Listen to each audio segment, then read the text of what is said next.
There it goes. Bam. This is Gavin Stone, and this is the Break It Down show.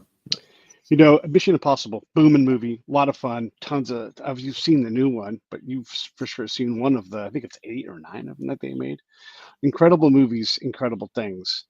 But sometimes life is better than fiction, and Oh, sure. we just saw Mossad pull off. I mean, a history-defining operation. I'm not talking about when they whacked. I'm not talking about when they got Hezbollah to send them a PO to purchase the bombs that are going to blow their faces off. No, no, no. Not in addition to that, we just saw them completely infiltrate and kneecap Iran in several ways. What are your thoughts, just in general, on that operation as it unfolded with our background, what we know? And we'll get into this for everybody else. I think we'll spend some time on bona fides, but what did you think when you saw this? And you're like, oh, I know what this means. I mean, apart from the fact that it was history being made in front of our eyes, what a lot of people might not realize is that whole thing would have been years in the making. It's not like they woke up one morning and thought, yeah, come on, let's do it. The planning and the meticulous amounts of time and effort that's gone into making that. I'm sure you've heard the saying before, most overnight success stories take about 10 years. Yeah. And that's pretty much what this is. It wasn't impulsive. It was meticulously and carefully planned, and it was being held and poised for a long time for the right moment. First thing to cover is stuff that happens way outside of the initial moments of everything that happens. There is a command structure that knows what you just said. They're like, this is going to take you an entire career potentially. Go slow, be deliberate, get it done. Our lives depend on it, and that's your tasking. But that command has to be there. They've got to support that. They can't be like, hey, what's this? What's this receipt for $32 and a dinner at Arby's? Yeah. What is that? Right? Exactly. And of course, what you've got with the likes of the CIA being an executive branch, they answer directly to the president. And of course, that changes every 4 years. Right. So what happens is in the likes of America, and the same here as in the UK, the person at the top there calling the shots kind of thing wants results now. They never want long term. This is where the likes of Mossad and again, even more so, the Russians have an advantage over us because they can strategize long term for 5, 7, 10, 15 years down the road, irrelevant to who's in power. They don't want results now to show the press to say, look at me, I'm great at being a president. They want success for their country, and that's the big difference between their intelligence agencies and ours. I don't know how well the CIA and Mossad play together compared to other countries. I know they play pretty well together, but sometimes you got to hold your stuff back. Both sides do that. But there's also, let me just get a little bigger here about the operation in terms of blowing up the different nuke sites. So the U.S. hires some people to go and expressly study this specific threat. There are many offices like that. And at our best, this is what happens, this operation. At our worst, Able Danger before 9/11 finds the operators, but the legal environment is such that they have to literally delete all of the data that they had, which might have prevented that atrocity from happening. So that's the other side of it. So when we look at what a government can do and the way it collaborates, there's also this international piece that has to work well. And there are just always these ankle biting, these kneecapping events internally that take, in this case, we're talking about Able Danger in the legal environment. You can't collect on Americans. Well, what does that even mean? Well, we don't know yet. And it's the digital age just dawning, and data mining has just become a thing. And that looks illegal. So you guys are going to have to delete all that stuff. And I have good, upstanding citizens that have great character, and they're like, I've been ordered to do something legal, but it's going to be a bad thing. I know it. I have to make this Sophie's choice, and it's hard. So the collaboration that goes into these things, and again, the institutional mistrust and failure when it doesn't work. Let's talk about that for a second, and then we'll talk about when it does. Yeah, I mean, what you were saying there as well about, like, we can't spy on Americans and that kind of thing. It's what they do. They kind of do it indirectly now, so it doesn't happen the way most people think it does. It's not like you've got the likes of the NSA that are sitting and watching absolutely everything. There are departments that watch for specific things, but they haven't got the time, the means, or the inclination to hoover up all of that data, because it would take so long to sift through it. But what it is, a lot of it is actually outsourced to private intelligence corporations or private intelligence agencies and that kind of thing, and they might suck up all the data, but they will store it all. And then the likes of the NSA will say, we need this little bit. Go through your archives and get us that little bit. So they're kind of paying to retain all the information that, you know, they might need later down the line. And of course, what happens is they can then stand in a court of law or in front of the American people or wherever they need to and say, we're not spying on Americans, because they're not. Somebody else is. A private entity is doing it, and they're doing it within the legal confines. Because when you agree to the terms and conditions of the likes of Facebook and Google and all the other online platforms that you know, say, yes, I agree, you're giving them permission to do what the hell they want with your data. So not all of it is being directly spied on by the US government, but they can access it as and when they need. But they've still got that same layer of protection of, well, we're not doing it. And if you keep that in mind with how that works with Americans' data, that kind of works globally in all the intelligence operations as well. That plausible deniability layer is there for a lot of other intelligence operations too. So that gives them a large amount of scope to be able to do more than what it appears they're ostensibly doing. I hope that makes sense.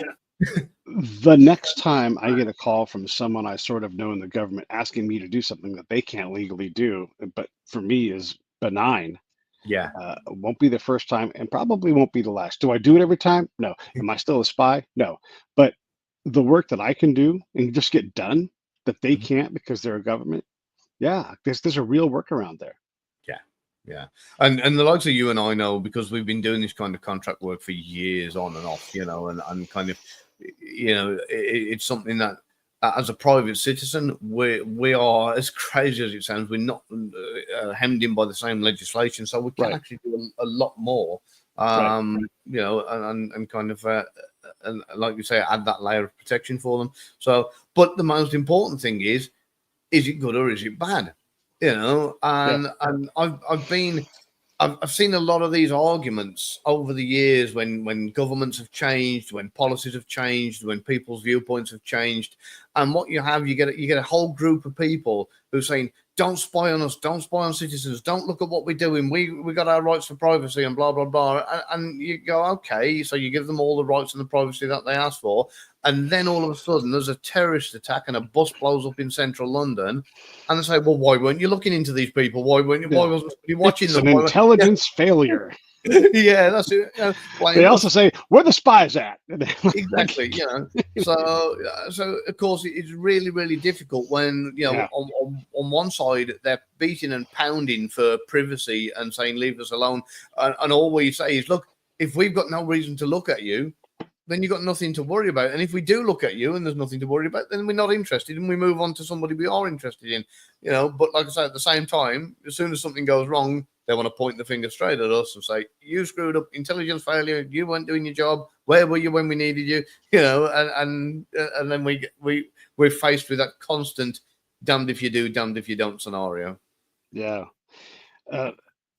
It's so interesting to think about this, and I know we're going to go a different direction eventually here, but I want to go back up. So in the intel world, when something bad happens, someone's got a report predicting it. I knew it. Did they know it? I don't know. Maybe, you know, maybe. Like you draw conclusions, you try to figure shit out, and most of the time you're wrong, but sometimes you're right. And so there is that as well, where, you know, you've seen. If you work in the intel world, God bless all of us intel people, but we are some suspicious motherfuckers. There are no coincidences, except for when there are, you know, and we just get so wrapped up in a boogeyman, and it is a sales game, and we all get sold. And so again, this is to the Mossad's credit.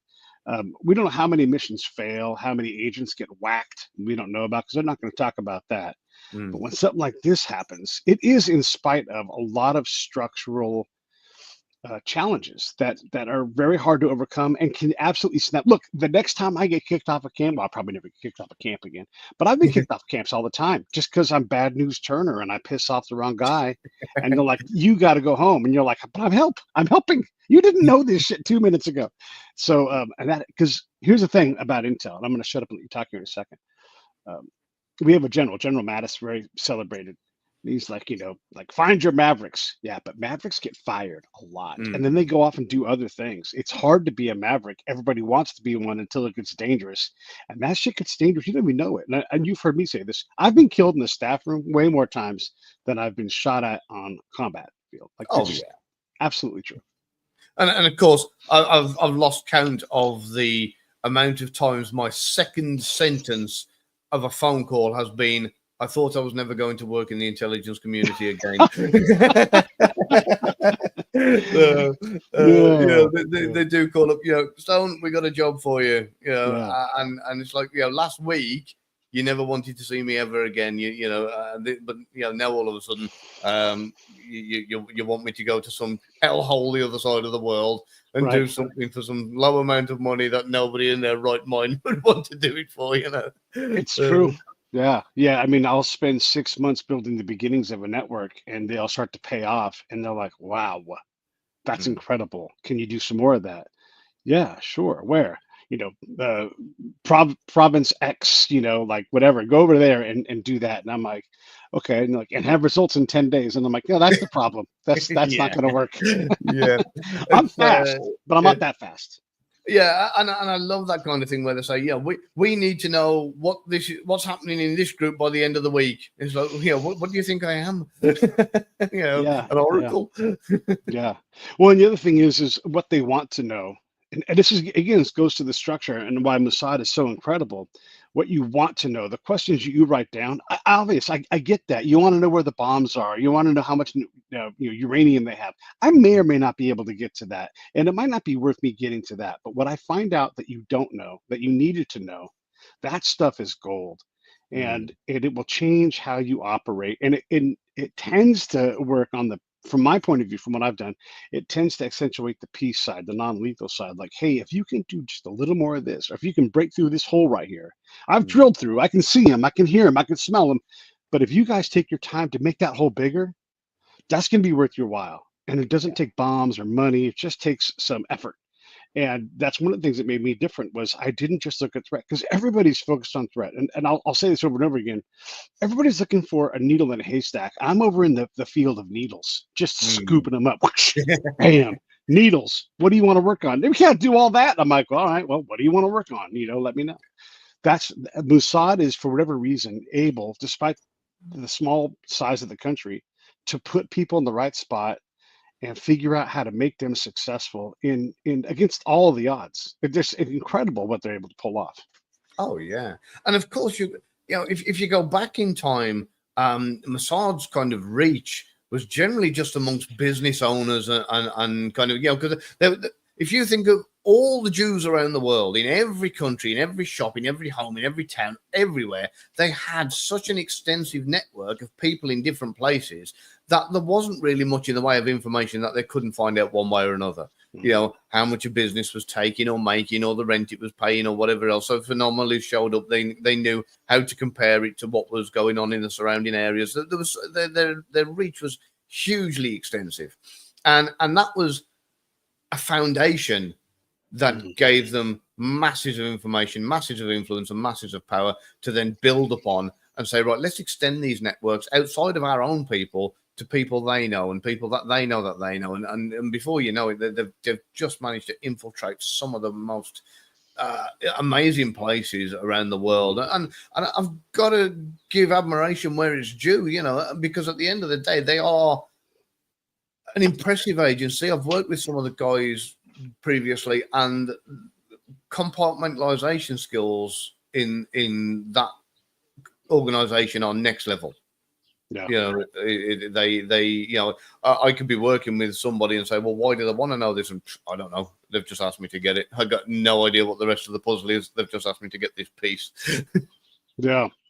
Let's back up. Mission Impossible, right? So Your boss comes to you, your new boss, the guy who the second line is, I can't believe I'm going to do intelligence again. Yeah. And that guy gives you your tasking, and he's like, I need you to figure out, fix and find and fix every nuclear scientist in Iran. What do you need? Listen to Come on. Yeah, yeah. But I mean, Yeah. that's one of the taskings, right? Like, go find every one of these motherfuckers. Anybody with a star on their shoulder, a general, find them, fix them, figure out how to infiltrate them. And maybe you don't do it all yourself, right? But you're going to try to do as many as you can. So Oh, what do you need? What did that Mossad dude or do that do? yeah. I mean, to build up to that, I mean, they would have probably not had a one-man band doing that. They would have had, multiple agents going, working different areas and different parts in all the major cities and that kind of thing. I reckon, I imagine they would have probably gone right back to the beginning and started looking at all of the college graduates in those areas and fields, and with that level of education, who went on to become PhD, who went on to become scientists, and blah blah blah. What are they doing now? They'd have made a long list, then got it down to a short list by saying, well, this guy's dead, this guy's retired, this guy's given up and he's now an Uber driver, or whatever the case may be. Crossed off all the no-goes, and then shorten the list down as much as possible. Then bit by bit started saying, right, how do we get into their life? Who's left? Are they still active? What they're doing? And one by one, they would have started infiltrating the lives of these people, very, very, very gradually. And I cannot stress that enough. And you'll know, because you've built networks yourself.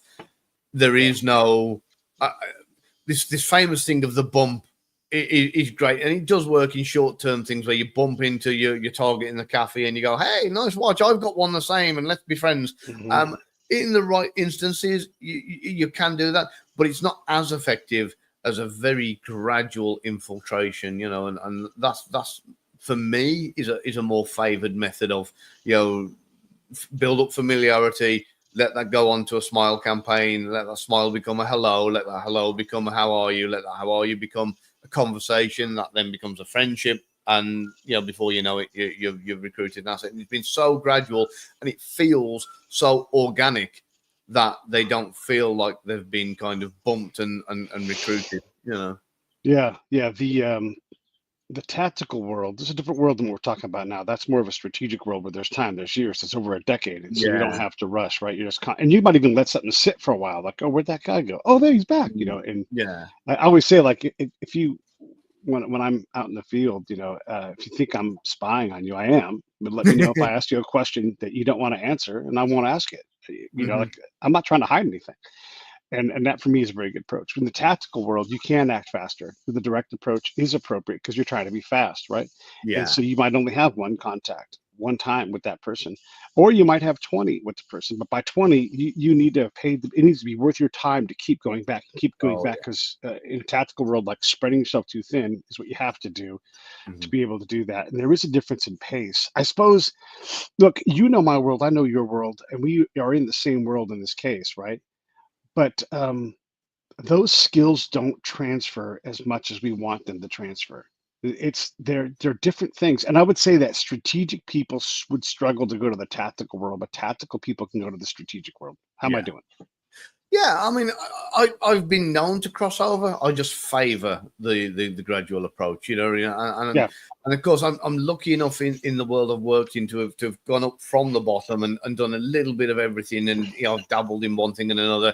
I've done the surveillance side of things. I've done the kind of the covert method of entry to plant listening devices, and then built up until I've got to the level of human intelligence gathering and dealing directly with assets.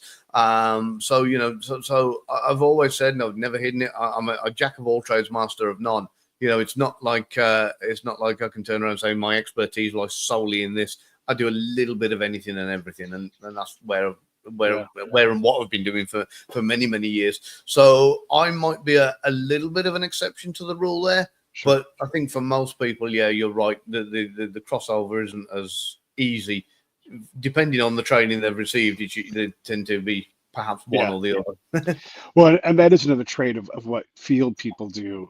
We tend to be able to cross train into things. At least here in America, it takes them a long time to develop someone who's got field chops. A long time. You can go do it, but I'm saying Mm, actually, like you can bat a high average, you can get this thing done, and you can outperform your peers. You know, being well above average. We don't know how long that takes. We don't know what schools to go to, or if you need schools, or is it better just to, pay a guy, hey, go live in Paris, for the whole year, and mm. just go get a ground truth education. Look, have some assignment or whatever, but it doesn't have to be nefarious. It doesn't have to be cloak and dagger. It can just be like you need to befriend 20 business owners or whatever that is, and you would develop mastery pretty quickly. I would say more than 6 months, but less than 2 years if you were day to day doing that job. And if Yeah. your job is the field, that's it. Yeah, I mean, and if you are constantly in the field, then it's like anything, isn't it? The more you're doing of something, the more reps you get in, Yeah. the easier it becomes, and the quicker you take it, the quicker you reach that level of mastery. So yeah, I agree with you there. The ops people in the Mossad must be incredible Mm. to put all this stuff together, to come up with, hey, we're going to buy a bunch of pagers and radios. Like you got okay, so great. Gavin says he can sell 1,000 of these things to all the guys in Hezbollah. But yeah, like that's the next end of it is like, how about we, blow them up with walkie-talkies, and Gavin's got a guy. That operational skill, it's off the charts. Yeah, that has got to be probably one of the best intelligence operations in probably since Operation Mincemeat, to be fair. Because if you imagine the amount of influence they would have had to have set that up, not just going to the companies that make the pages, not just infiltrating them and talking them into planting explosives in and that kind of thing. That would have been a full circle operation. So first, they would have had to come up with the idea, how do we get them all to have an explosive device on them, right? Yeah. And they say, right, well, mobile phones, no, it's not going to work. Pages, let's go that way. So I said, right, if we can get all of Hezbollah to have pages, then we can literally work it so they're carrying explosives without even being aware of it. So they'll have started with the end and then work back. And what they'll have done said, right, okay, if we can do that, this is how we do this, and this. So then they will have had to have gone to Hezbollah. They will have to simultaneously approached the pager manufacturers, got them on board, gone to Hezbollah and infiltrated Hezbollah and said, look, mobile phones are not the way forward. We need a covert way of communicating. Let's go down the route of pages. Somebody would have had to have influenced them the entire way, every single decision. Yeah. No, we don't want them pages. We want these pages. No, we want to buy from here, not there. No, we want to negotiate with these guys, not them guys. And every step of the way would have had to have been influenced so that they bought the right pages at the right time off the right people without any of it looking suspicious. At the same time as going the other way around with it and getting the pager company to, maybe without even knowing, implant devices within all of those pages that have gone specifically to Hezbollah. They've then got distributed. They've probably tested each and every one of them, to make sure that they're all active and whatever else before they've pressed the button. And they've sat patiently and waited and just said, right, we now have everybody in the network carrying an explosive device. Anytime we're ready, we just press the button and bang. And they did. They sat patiently, like a sniper laying in wait. They sat patiently for the right time to pull the trigger. Which again, wow, to have that capability. Maybe they developed it the day before, but maybe it was 5 years ago. We just don't know. The concept of convincing someone that we need pagers and walkie-talkies. That's the only way to. I'm positive the Jews have infiltrated our comms. That means that the Jews have infiltrated their comms. Yeah. So they can go, boop, we've infiltrated your comms. Boop, we've infiltrated. Holy shit, I can't touch this phone. Wow. Yep. So, we need vapors now. Yep. And it really is just incredible how that whole thing was pulled off, because, I mean, you can imagine, from your perspective, imagine you have to talk your neighbor into buying a new car, right? And you go and knock on your neighbor's door. But at the same time, your wife is down the car dealership saying, I need you to stick a tracking device in this car, this specific one. And while you know which car it is and which dealership and everything else, you've not only got to talk your neighbor into buying a new car, but you've got to make sure he goes to that specific dealership and buys that specific car that you've just put the tracker in. So the whole kind of way it was pulled off, just absolutely amazing. The amount of influence that was behind that is just awesome. I can just picture the Mossad guy going, "All right, I've written this purchase order for you guys. I just need you to sign it." Like, I got to get this approved by hire. You know that it's over $30,000. I'll be back in a couple of days. And he goes up to, "Hey, boss man, you know you said we got to get walkie talkies and pagers. So here's the purchase order. It's $500 million or whatever it is. Can you approve it?" "Oh, yeah, alhamdulillah." He signs it up. There you go. Tell him it's approved. Fax it over. Oh my God. Wow. I would have loved to have been in on, or had the knowledge the entire time this was going on.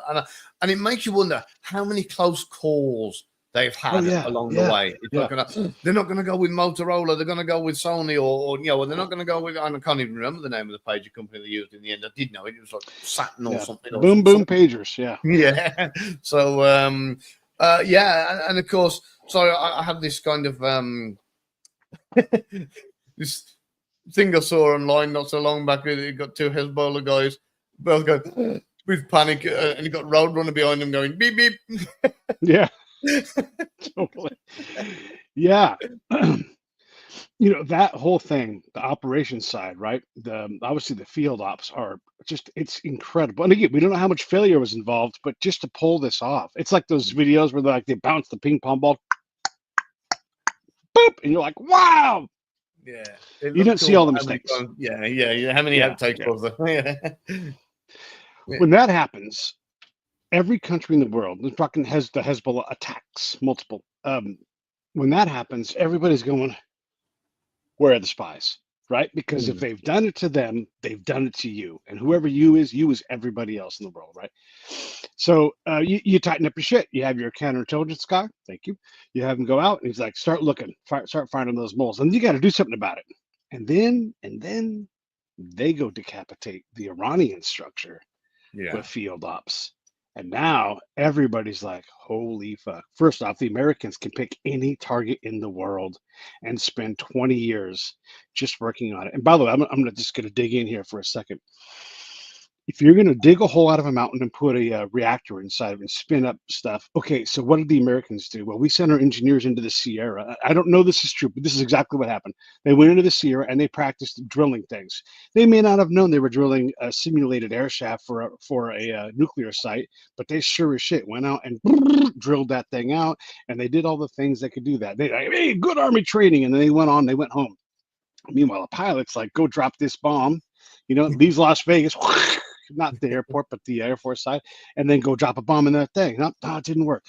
And they got better, and they got better, and they got better at it. So they knew that, like, absolutely, we have this capability. We call it sand tabling, but it's on the real scale, right? So yes, we develop a bomb to dig in deep enough. That means there's a lot of fucking holes drilled. There's a lot of dudes sleeping in tents in the Sierra trying to figure out how to get this thing done. And they don't even know what the operation is. They just have their one little part of it. And so that general knows, like, sir, we have this capability. Yeah. And just looking at kind of what is publicly now known, not just from the US, kind of what the US Army's capabilities are, the US military capabilities, but also the likes of what the Mossad has just pulled off. It makes you wonder, what else have they got stashed with their finger over the button for the day that they're waiting for the time? Because all right, they did the pager attack, but was there a backup plan? Have they got more pages with other groups? Are there other devices? What else have they got planted that nobody knows about? And it's kind of the same for when you look at the American military. They've accounted for a lot of different scenarios. They've done the training side of things to know what they can and can't do, and obviously very, very capable. So if you were in Iran right now, I wouldn't be taking out any fresh mortgages. So that level of cooperation between the Army, the U.S. military, U.S. intelligence structure, and Mossad, obviously, it's inferred that hey, they've been working on this together for a long time. Mm-hmm. You know, maybe not 100%, but they're cooperating enough so that this can be pulled off. Yeah. Because if America knows it has inserted agents that are infiltrating into Iran, they don't have to do that themselves. Now they may choose that, but they may use that resource on something else because everybody's limited on resources. I'm just saying for the audience, so you guys understand. So you've got Iranian, Persian-born Jews who are now expats from Iran. They go to Israel, they get trained up, and they go right back in there because they can blend in plain sight. Yeah. Just like today, we had a Pierre. He's a French Algerian. He's a filmmaker, but and by the way, he's a Jew, so he lives in Israel, right? So imagine what he does.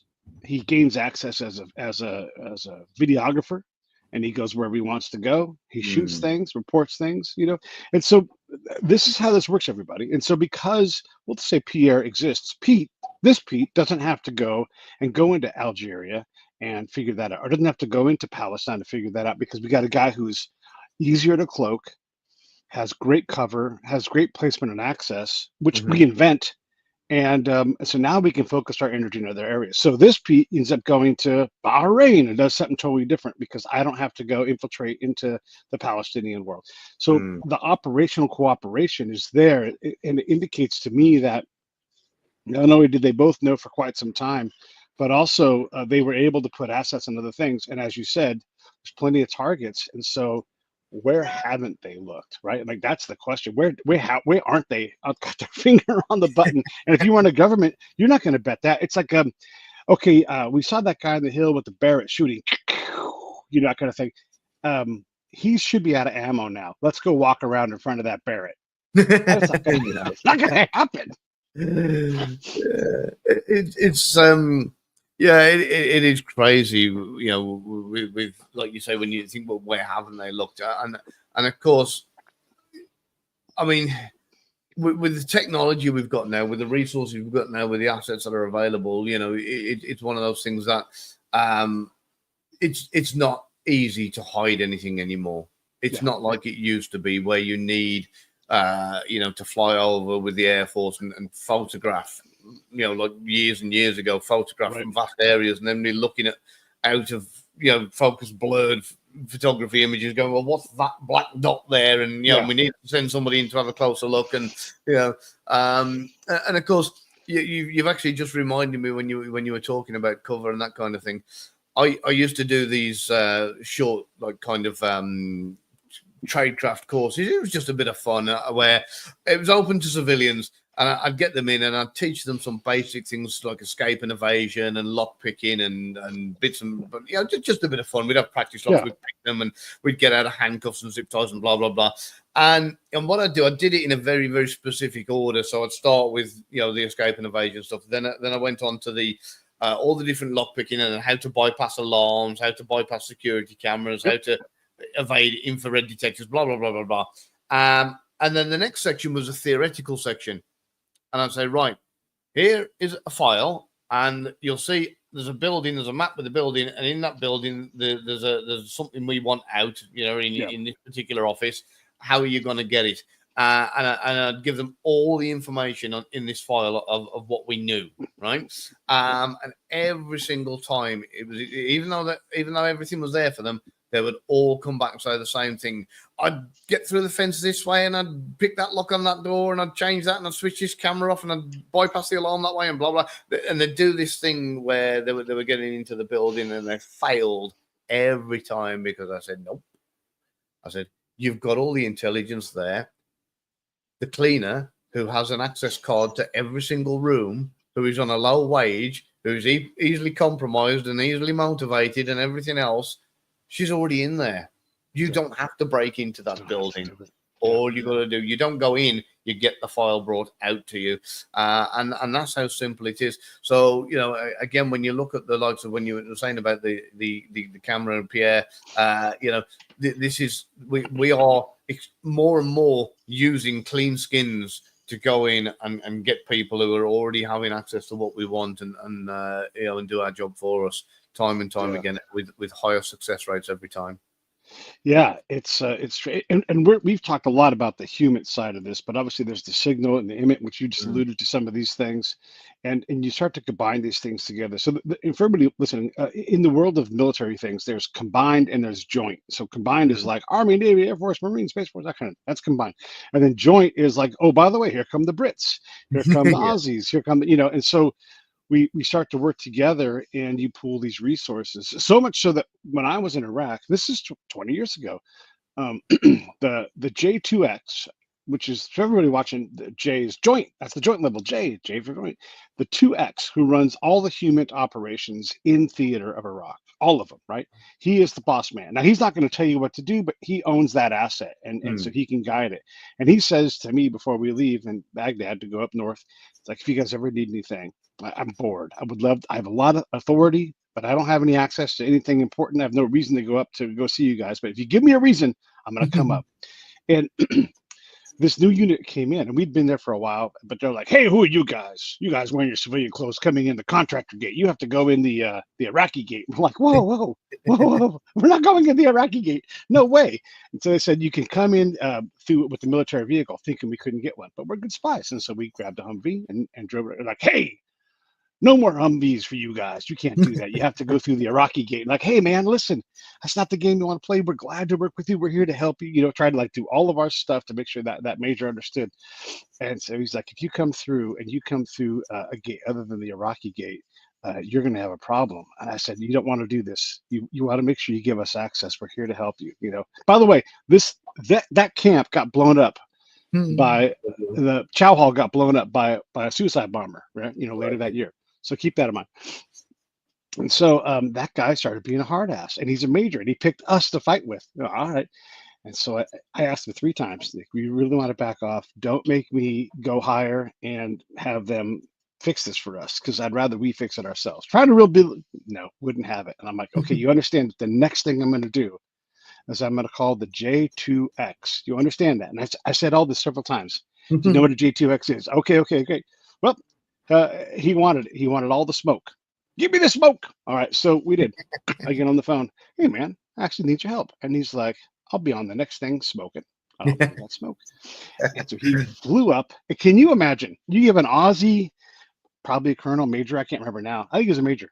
You give him that much authority and he's bored and his guys are getting stepped on. Whoo! I'd hate to be the other major. I mean, it was bad.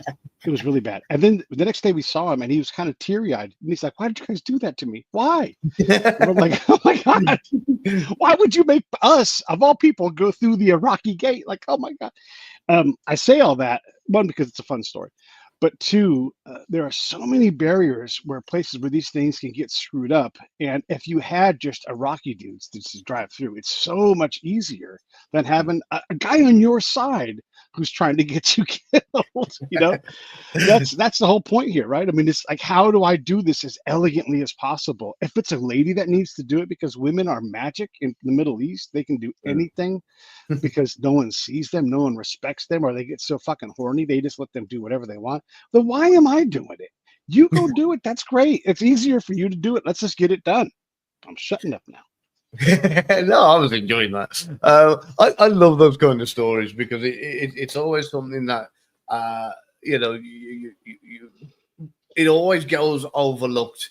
That guys like you and I, we're looked on as the lowly stepping stones, but we're the guys who are doing our best to make something happen. For them, we're working for them. They're the ones who get to look good at the end of it all if we do our job properly. So if they make our job harder, it doesn't give us much motivation to kind of crack on and succeed. Especially if, and I do know there was a few guys in different theatres that have, let's just say they've milked it for more than they should. They're getting paid for. And that happens. Yeah, it happens a lot. They think, well, they think it's a government paycheck. It doesn't matter what I do. I'm here and I'm meant to be here. I'll make the most of having beers and using the hot tub. what I know I've kind of dominated the conversation in terms of like taking us in different directions and stuff. What And first off, thanks for coming on the show, man. I really Yeah, no appreciate it. worries, bud. Because second, first off, at the end of the show, but one thing that bugs me, I'm going to actually say something else too. One thing that bugs me, the other day, we had an exchange on Facebook, and someone's like, I question Gavin's credentials. And I know you blow that shit off, but I just want to let everybody know someone like Gavin, someone like Pete, when we tell you these things, it's born on the backs of a lot of hard work, a lot of dangerous work, a lot of failure. We've made a bunch of mistakes, and that's why we're desperate to talk about this. One of the reasons why I have Intel people on my show is that the next person who's an Intel person can actually get some real world training. I don't know about you, Gavin, but I was never properly prepared. I mean, like they gave me the basics and said, "Go see how you do." And luckily, I'm charming enough to make things happen, and I'm coachable enough to get a little better. Although no one coached me, I learned from the people I talked to. I learned how to shake from shakes. I learned how Mm. to kernel from kernels, right? So when folks wonder, like, "Oh, do these guys know what they're doing?" Yes, yes, Gavin is brilliant. Everybody, lucky we are to have Gavin on here. He is brilliant. He's written books. I'll put links up for his books here in a second. You Oh, thank guys, Gavin is incredible, and you hear him talking about this stuff, this real. Like you're not going to see Gavin on any news channel. You're going to see him right here talking with us. So thank you for that, and you are great at this, and I do appreciate your time because I know you can do 100 other things, but we worked this out. So thank you for that. Thank you, mate. I got this thing with stuff like years and years ago. So there was a friend of mine from MI6, and we sat down having a chat. We had a similar thing where I said, "What's your strategy with this?" And he said, "I just completely ignore them. I don't acknowledge them at all." And I was like, "Okay, fair enough." I kind of went down that path for a while, and it wasn't until later on that you've seen this thing when it comes on the internet. Don't feed the trolls. Don't feed the trolls. Blah blah blah blah blah. And the advice was actually don't delete the comments, don't ignore them, but let the algorithms pick up the activity, because the more you kind of, someone responds and somebody says something else, the more comments you get, the more interaction you get, the more coverage you get. So what people like that don't realize is when they're trying to slate me, and I really, really don't care, Right. it's actually doing me a massive favor and giving me more exposure. So thank you for that. And the beauty of this, I'll say the beauty, I'll say the one thing about this game, and you've been there, you've done it. It's one of those things where you tell people and you get one of two reactions. You either get, "Oh wow, that's so cool," or you get, "You're full of shit." Yeah. um, Yeah. and Yeah. and at the end of the day, I don't need to prove myself to anybody. People are there going, "Oh, show me your receipts, show me your proof." I know what I've done. The people Yeah. I've worked with know what I've done. People like you know what I've done. People in the industry who know and recognize what we've done, they know. So I'm not out to prove myself to anybody. I'm quite happy and I'm grateful to be a part of your show, mate. It's a wonderful Yeah. show. You have some fantastic people on. Thank you for putting that up as well. And a quick hi to Paul, whose comment was there. I meant to say thank Paul. Yeah. you. Yeah, and to your point, like you and I've talked a little bit about what you've done. You've heard a little bit but really, we know fuck all about each other in terms of professionally. Like it's really nothing. But we both hear how each other talks. It's like game recognizes game. So I know that you know that. And if you don't, if you're putting me on, well, then you could have done it anyhow. But Yeah. but you've actually done it, and so it doesn't really matter. And when you go to a foreign country and you pull off stuff that no one else around you can do, you get to talk about it, and you get to talk about it and be an expert. So I know. So I got it the whole conversation, and even when I said I was going to stop doing that, I still did it. But I wanted to give you the chance to hit the ball and throw some things my way, or just talk about other parts of the operation that were interesting to you with Mossad, because I'm blown away by the whole thing. I think it's phenomenal. I would love to know. Because to orchestrate that whole thing, like I say, the amount of planning that must have gone into it before they even made the first call. I would love to know who the mastermind behind it was. Who came up with. I mean, do you reckon they had a brainstorming session before they came up with that idea? Do you reckon there was weeks and weeks of no, that's not going to work, that's not going to work before they finally went, what about pages? The whole. I would love to know how they finally said, "Yeah, this is the one we're going to go with," and how they finally concluded before anything was even put into action. What made them think that was the best? Because the amount of prep that's gone into it, just yeah. And that operation is so long, it crossed several people's careers where they departed from there or they had to move to a different assignment because they just got too heated up or whatever. Yeah. It's not one dude or one chick. It's a number of people and handoffs essentially don't work. Usually, yeah, that's right. And so they have to hand people off and either figure out how to reignite or find someone new. Guaranteed there's a couple of generals in this whole thing. And they were compromised, but they wanted to be because they wanted to have a greater Iran. They didn't want people to get irradiated on a battlefield. They actually are Jewish and don't hate Jewish people, whatever it is, right? But that's the level of people you have to get to have this complete and utter, like complete penetration of all levels of the Iranian government to fix the Ayatollah. Come on. Oh, yeah. And of course, I mean, there's something here that a lot of people need to bear in mind as well, a little bit, and that is, if you please, for anybody who doesn't know, please go and open a web page and type Israel into maps and see this tiny, tiny little spit of land surrounded by these massive hostile countries in every direction, and realize that it really is an underdog story in the grand scheme of things, because it's not like Israel. You can walk from one side to the other in 2.5 hours. I've been to Israel. It's a tiny. I mean, it's a big place, but as far as countries go, and as far as the surrounding countries go, it's a very small spit of land. They don't have population of hundreds of millions. They don't have massive of armies and testing ground. I mean, you look at the Nevada proving ground where the military can go and test their bombs and test their stuff out and that kind of thing. All the black sites that are on there that I've lost count of. And that bit of land is probably bigger than what the whole of Israel is. So of course, when people are on the internet going, Israel's, it's this and it's that and it's the other, I don't think they quite realize that, it's small but significant. It's powerful, but it's not this great big monster that has the means of unleashing hell. It's because of the way it operates and how it works that it's so effective, not because of size or volume or numbers. So you're sitting at MI6, they've given you another job, and they're actually in charge of shit because they want you to improve things. Right now, you're looking around going, how many Israeli agents are here? Because you have to now. You have to be like, where are they? Like in DC? Come on, like absolutely. There's a bunch of Israeli agents that are doing things, and they're not even from Israel. Maybe they're just a local person, but they have different alliances. But that's a real thing. And here in DC, and I'll say in America in general, we're so reluctant to hold our political class accountable when they don't protect classified.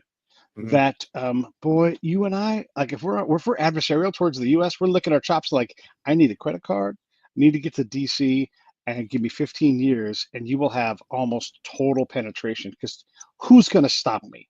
You think about that. And so now you have a country that's really good at this. Oh my God. What haven't they compromised? It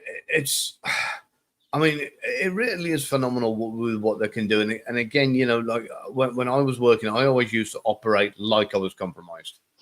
I would be under the assumption that somebody somewhere knew what I was doing. So therefore, everything I did, I would have to have that extra layer of somebody knows where I am or somebody knows what I'm doing. So therefore, I have to take that into account. And like you say, over in DC, there will be compromise. It was proven. So a guy I know from MI6 back here in the UK proved beyond any doubt that when Boris Johnson was Prime Minister, he was compromised by the Russians.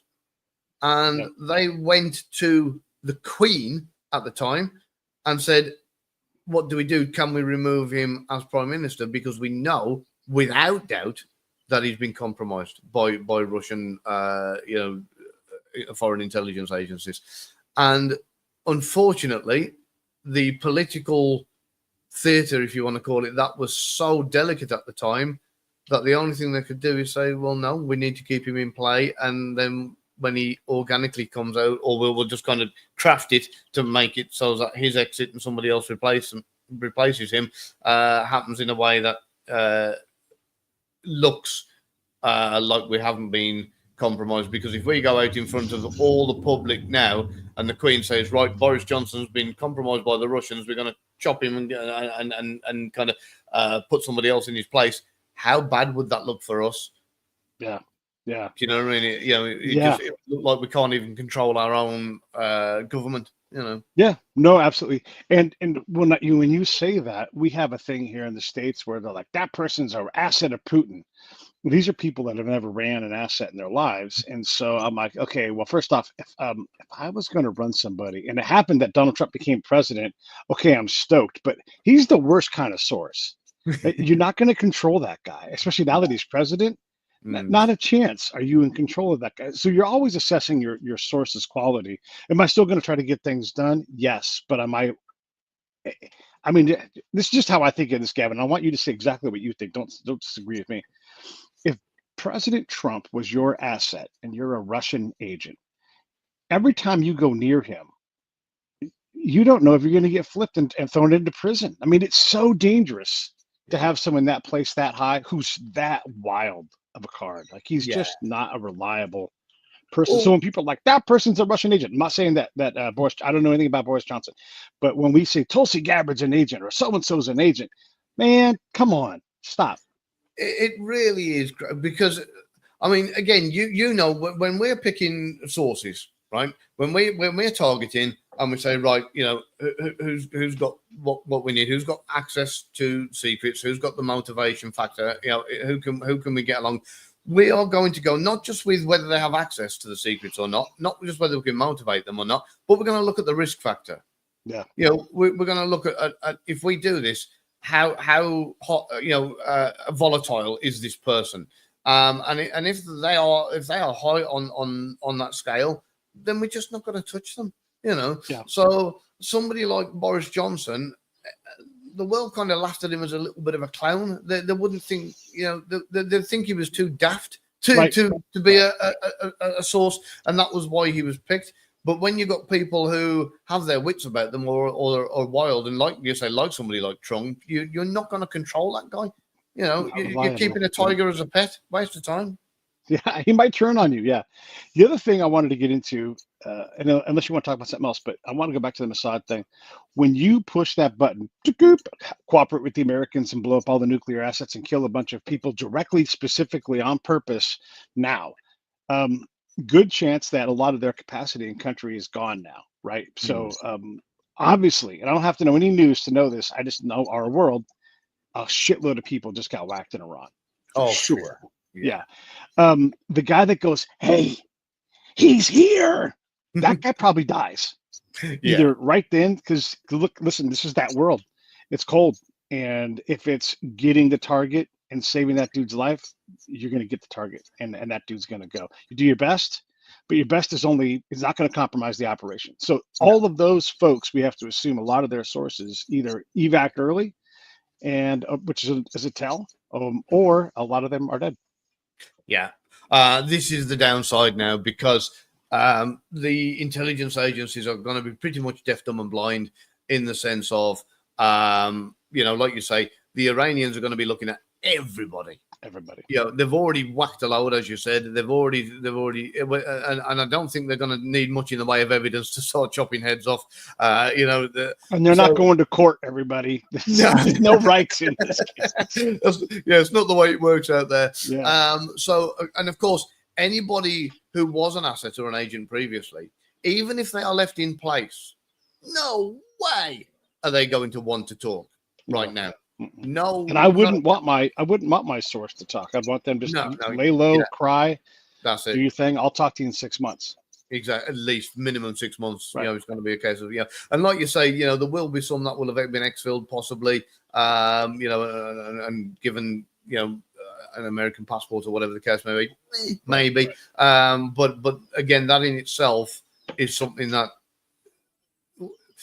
If you go to work one day and half your colleagues are missing, then you start scratching your head and going, what's going on here? So, and of course, what you've got, and again, this goes into a conversation I had. So it was me and a guy from MI6. We were talking to somebody else not so long back about human intelligence.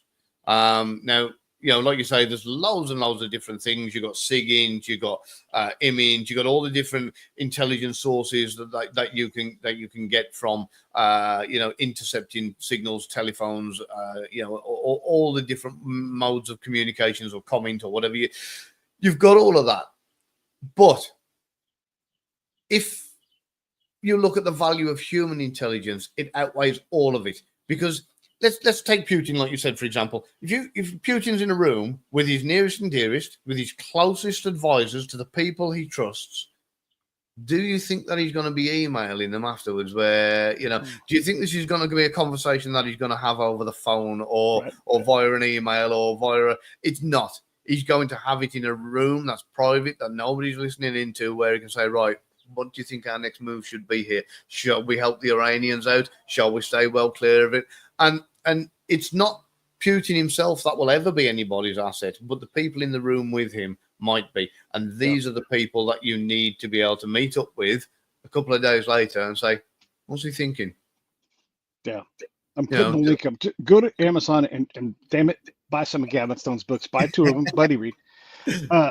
These things are never static. They had it, they pushed that button, that operation went, and the very next day, operations continued. The very next day. Because you can't rest. And so everybody in the intel community responds. New operations start. Who's here? How are we compromised? Let's get back to some training so we recognize what counterintelligence approaches looks like, and all these things, right? The thing constantly moves. It's just had this new input, and now everybody's responding. Yeah, and of course the amount of pizza that would have been ordered around Langley. Yes. Yeah, all the Uber Eats drivers in the city. For sure, they'd have been rushed off their feet. By the way, that's an intel source, everybody. You knowing where Uber Eats is going, they pay for that, and anybody can access it. So there you go. And of course, there are 2 major signs that something big is going to happen. And that is all around Langley or the Pentagon. Pizzas get ordered by the masses. And the other one is a phone rings at Toyota and somebody says, we're going to need a load more trucks. Yes, indeed. Yes, indeed. Well, listen, I've had you for an hour and I appreciate it. We have 3 to get the last second. But stuff like this, man, it's invaluable. And as much as we've had a good time talking about this, I'll just say this, everybody.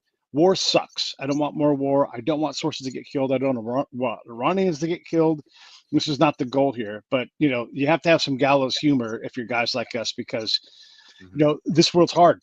And you have to have dudes like Gavin who go out there and do what it takes to get something done. And it is a game where life and death, they're on the line. So it is serious, and we take it such, but it's also good to have some fun, because gosh, when you're really in the mix and you're not having any fun and it is horrible and you see horrible things, you still got to go do your goddamn job. Well, sometimes you get to have some fun. So that's what I'm going to say. What do you want to say in closing, Gavin? Again, my heart goes out to you. Thank you very much. I will mirror that, mate, with every, it is something that, people see me laughing and joking. People see me having a little bit of fun. I have seen some things that I never would want my kids to see. I've had to do things and go to places that I'd never want to go back to again. At the end of the day, yes, you have to have a sense of humor when it comes to things like this. I don't want anybody to die or get hurt, or I don't want war either. The whole idea of intelligence is to try and avoid war most of the time. And people have asked me in the past to define a spy, and what they do, and I've said it's the most dangerous way in the world of making friends. So at the end of the day, it is a job that, we do take it very seriously. We have been in some really awkward positions. Both of us have not, and of course, when we get home and we're not at work anymore, we have to switch into that mode of let's laugh at life, because if we don't, we'll spend forever crying. So, Pete, thank you so much for having me on, mate. You're an absolute gem, and everybody, if you're here and you haven't subscribed to his YouTube channel, then hit that button, and because some of the guests he has on here are just great guys, legends within the community, including Pete himself. Thank you, Pete. Oh, thanks, man. All right, stand by. I'll say goodbye to you, everybody else. That's 2 shows today. Got 1 for you tomorrow, maybe 1 on Friday. I'll see y'all later.